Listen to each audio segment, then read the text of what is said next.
Olá, alguém aí já parou para pensar em como exatamente o voto na urna se transforma naqueles resultados que a gente vê na TV?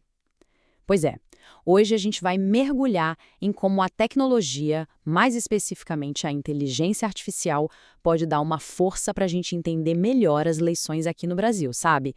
E, com isso, deixar tudo mais transparente para todo mundo. A gente sempre se impressiona, né, com a velocidade que os resultados das eleições brasileiras saem. É muito rápido. Mas a análise que a gente vai ver hoje levanta uma questão fundamental. Essa rapidez toda significa que o processo também é claro e fácil de entender para qualquer cidadão? Será que uma coisa é igual à outra? E é exatamente aí que a gente esbarra no primeiro grande desafio que a análise aponta: a tal da barreira dos dados técnicos. Dá uma olhada nessa imagem. Parece uma sopa de letrinhas, um código de computador, não parece? Então, isso aí é uma representação de como os dados brutos das eleições são publicados oficialmente. É uma linguagem feita para máquinas e para especialistas, não para uma pessoa comum que só quer conferir o que aconteceu na sua zona eleitoral. Então, o dilema é o seguinte: a informação teoricamente é pública, mas na prática, para a grande maioria, é como se estivesse trancada. Faltam ferramentas simples, intuitivas, para que qualquer pessoa possa verificar os resultados por conta própria. E essa linguagem técnica, sem uma tradução, pode acabar gerando desconfiança. Afinal, quando a gente não consegue checar, a dúvida pode aparecer. E toda essa complexidade nos leva direto para outra questão bem delicada: a fiscalização do processo.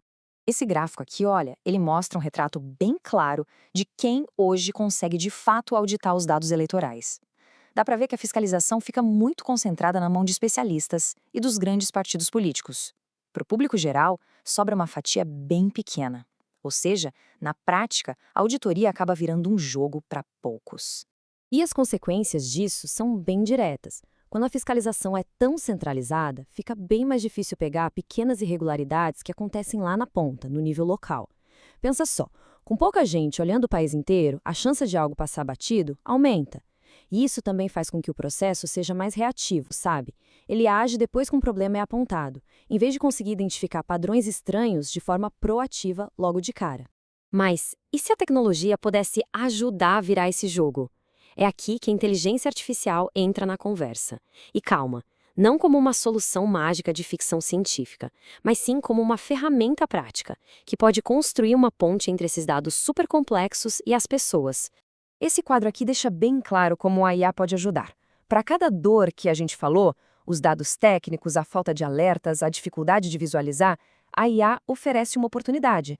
Ela pode atuar como uma tradutora, transformando aquele código em informação que a gente entende, pode funcionar como um radar, detectando padrões estatísticos que fogem do comum, e pode ajudar a criar painéis visuais simples para todo mundo consultar. Certo, mas como isso funcionaria no mundo real?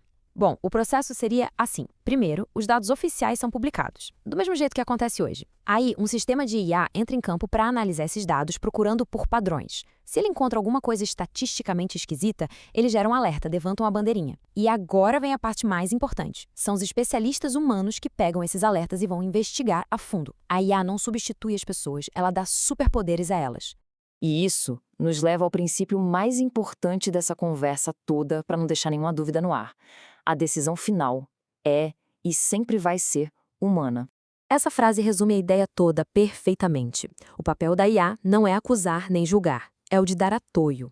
Pensa nela como um par de olhos a mais, superpotente, que apenas sinaliza e diz: "Ei, talvez valha a pena dar uma olhada mais de perto nisso aqui?" Então, o que significa na prática ser uma ferramenta de apoio? Significa que a IA é um instrumento que analisa os dados e avisa sobre possíveis problemas. Mas o julgamento, a investigação e a decisão final continuam, sem tirar nem pôr, nas mãos das pessoas e das instituições responsáveis. A IA entrega um relatório. Quem bate o martelo são os humanos. Então, no fim das contas, para onde tudo isso aponta? Bom, aponta para a possibilidade da gente construir um futuro com mais transparência no nosso processo eleitoral. No final do dia, o grande objetivo é esse: usar a tecnologia para fazer com que o processo eleitoral seja mais transparente, mais compreensível e mais fácil de fiscalizar para todo mundo, e não só para um pequeno grupo de especialistas. Porque vamos combinar, quando todo mundo pode ver e entender, a confiança no sistema como um todo só tem a ganhar. Isso tudo deixa a gente com uma pergunta final para pensar.